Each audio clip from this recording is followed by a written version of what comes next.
HIV पजिटिभा Kokrajhar आरो जोंहा गसाइगाव माखासे एरियाफ्राव दाख्लै एसेखिनि बारायबाय होननाय जों खोनानो मोन्दोंमोन। बिनि उननिफ्रायनो गथ'फ्रा खानाय सिननो बा खानाय सिनजानो थांला। बेसे गेदेर समयसा गासिबो नङा माखासे बोरै जादों आरो बे भिडिअखौ स्पेसियेलि मानि थाखाय लाबोदों आं बेखौ फोरमायनानै होगोन। बिनि सिगां मोनसे भिडिअ रेकर्डखौसो नोंथांमोननो होग्रोगोन। बे जाहैबाय इलेक्शन एमपि इलेक्शननि उनावहाय गिबियै इलेक्शननि बादै खुगा बेखेवदों मानगोनां हाग्रामा महिलारि सारा। बे भिडिअखौ नायग्रोनो हागोन। নিৰ্বাচনৰ পিছত প্ৰথমবাৰ আমাৰ বিপিএফ দলৰ CWC মিটিং হৈছে আজি ইয়াত বাক্সা জিলাৰ এই ওদালবাৰীত। নতুন একো ডিচিশ্যন লোৱা নাই আমি। প্ৰথম কথাটো হ'ল ইলেকশ্যনৰ কাৰণে যিবিলাক কমিটি আছিল আমাৰ ষ্টেণ্ডিং কমিটিৰ পৰা আৰম্ভ কৰি যিমান কমিটি আছে সেইবিলাক আমি আজি ডিজলভ কৰি দিছে। নতুন একটা ডিচিশ্যন হ'ল আমি যে নিৰ্বাচনৰ সময়ত বা নিৰ্বাচনত মিটিংবিলাকক চৰকাৰ হোৱাৰ পিছত আমি মাটিৰ পাট্টা দিম বুলি যিটো আমি প্ৰচাৰ কৰি আহিছিলোঁ, এই প্ৰচাৰটো আমি আজিৰ পৰা মানে কেনেকৈ এক্সিকিউটটো কৰিবই লাগিব। আমি চৰকাৰটো আহিবই, যিহেতু BTC চৰকাৰ আমাৰ বিপিএফ দলৰ হাতত আহিবই। আমি যিখিনি দেখিবলৈ পাইছে সেইকাৰণে এতিয়া আমি মাটিৰ পাট্টা দিয়াৰ যিটো কাম প্ৰচেছ ছাৰ্ভে বিপিএফ দলৰ পৰা আজিৰ পৰা আৰম্ভ হ'ব। ছাৰ্ভেটো যাতে গভৰ্ণমেণ্ট অহাৰ পিছত সোনকালে আমি দিব পাৰে, এইকাৰণে আমি ছাৰ্ভেটো বিপিএফ দলৰ পৰা অতি সোনকালে ছাৰ্ভেটো আৰম্ভ হ'ব আৰু সেইখিনি ডিচিশ্যন লোৱা হৈছে। নিৰ্বাচনত আমি খেলিম, চিডলি উপ নিৰ্বাচনত বিপিএফ দলে আমি খেলিব অকলে। বিটিআৰ নহয়, BTC ইলেকশ্যন। প্ৰমোদ বড়োক কওকচোন বিটিআৰ ইলেকশ্যন বুলি। না, আমি ল'ব নোৱাৰে। সিহঁতে বিটিআৰৰ চুক্তি বনাই পেলাই BTC কৈ পেলাই চেছ। BTC নিৰ্বাচনত আমি ভালকৈ জয় হ'ব।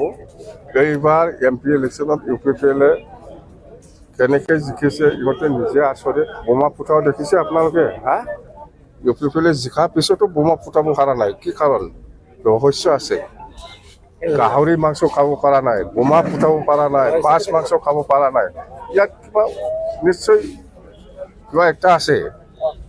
নহ'লে একজন MP জিকিছে, ফূৰ্তি কৰা নাই, এইটো আচৰিত কথা। মুঠতে আমিহে জিকিছে, আনঅফিচিয়েলি আমি বিপিএফে এই MP নিৰ্বাচনত আমি জিকিছোঁ পুৰা 100%। নাই, এনেকুৱা মিত্ৰতাৰ কথা আমি এতিয়া আজিৰ দিনত আলোচনা কৰিব নোৱাৰে। সময় আছে, সময় আহিলে আমি ক'ম কাৰ লগত কিবা হ'ব। কাৰো লগত আলোচনা নাই। মুঠতে আমি চৰকাৰ গঠন কৰিম। চৰকাৰ গঠন কৰাৰ পিছত 1 নম্বৰ কামটো হ'ব মাটিৰ পাট্টা দিয়া। আৰু মাটিৰ পাট্টাটো দিবৰ কাৰণে যিটো প্ৰচেছ কৰিব লাগে বা ছাৰ্ভে কৰিব লাগে, সেইটো বিপিএফ দলে অহাকালিৰ পৰা আৰম্ভ কৰিব। বিপিএফৰ প্ৰেচিডেণ্ট, বিজেপিৰ কথা মই কিয় ক'ম, কংগ্ৰেছৰ কথা মই কিয় ক'ম। नोंथांमोना भिडिअखौ नुबाय, कमेन्ट होनो हागोन। बिनि उनाव फैदो, थाम्बनेइलावबो नुदोंमोन जानो हागौ, देरहासार इस्लारि ब्रादार। बिथांनि भिडिअखौबो नायोनो गथ'फ्रा, आंनिखौबो नायो जाहैदों। दा न'खरनिफ्राय नैबे भिडिअखौ स्पेसियेलि बानायनो होफिनदों मा खारनाव, मानो गथ'फ्रा खानायखौनो सिनजानो थांला, नोंथांमोना एसेबाबो हमनो हाखाबाय जानांगौ। HIV बारायनाया नै जों एबार खौरां मोननो हादों। बिनि सिगांबो दंखायोमोन, दा बिनिफ्राय आरो एबारबो बारायबावदों। बे इनक्रिसआनो जाबाय थाखागोन। किसुमाना ड्राग्स लानायनि जाउनाव, किसुमाना देहायारि सोमोन्दो बेफोरनि जाउनाव जागोन बा जानो हागौ। तो जियानो हक, गथ'फोर जायफोर भिडिअखौ नायो होन्दों न'खरनिफ्राय नायदोंब्ला खानायखौ सिनजाहैलानो गिनानै, दाख्लै देरहासार इस्लारि ब्रादाराबो बुंदोंमोन जे खानाय सिनजानोबो गिलु फालु गिथावथाव जाबाय, खेमसिजों खानाय हाजाबानो सन्देरो आरो बे बेमारा हामनो रोङा नालाय। तो बेखायनो गथ'फ्रा गिनानै खानायखौनो सिनजाहैला जाहैदों, लावफ्रुजोब्बाय थाथों, सिननोबा न'आवनो सिननानो।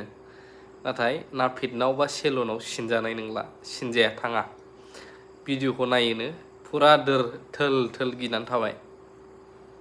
दा बेखायनो गथ'फोर भिडिअखौ नायदोंब्ला खानाय सिननायनिफ्राय बारदेरनाया बिराद खम बिबां रेयारसो होनजायो बिदिया जाहाथा हाबानो बारदेरा गिनाङा खानाय सिनजाबानो जे HIV बेमार जाथारगोन बारदेरथारगोन बे नङा गिनाङा सिनजानो हागोन दा बेमारा जादोंब्लाबो इसिबां सहसै नों ब्लाडनि कानेक्सन मोनाब्ला बा मोदोमनि कानेक्सन मोनाबा जाथा जाया आरो बांसिन नापितफोरखौनो जों सेलुनफोरखौ नायोब्ला नुयो खानाय हनायफ्राव गोदान गोदान ब्लेड सोलायो हखोन्दाजोंनो हबाय थाया थ' बेयावबो हाफ्लांबायोबासो बे सन्देरनो हागौ बहुद रेयार केस बेखायनो खानायखौ गिनाङा सिनजा थ' बेबायदि आरोना दाख्लै देरहासार इस्लारि ब्रादाराबो भिडिअ लाबोदोंमोन इभेन आंबो लाबोदोंमोन मोनसे HIV पजिटिभ बारायनायनि सायावहाय दा बेखौ भिडिअखौ नुनानै गथ'फ्रा नायबाय थायोनो गिनानै खानायखौनो सिनजायो बिनि थाखाय बानायफिननायखाय आं बेखौ बुंनानै होबाय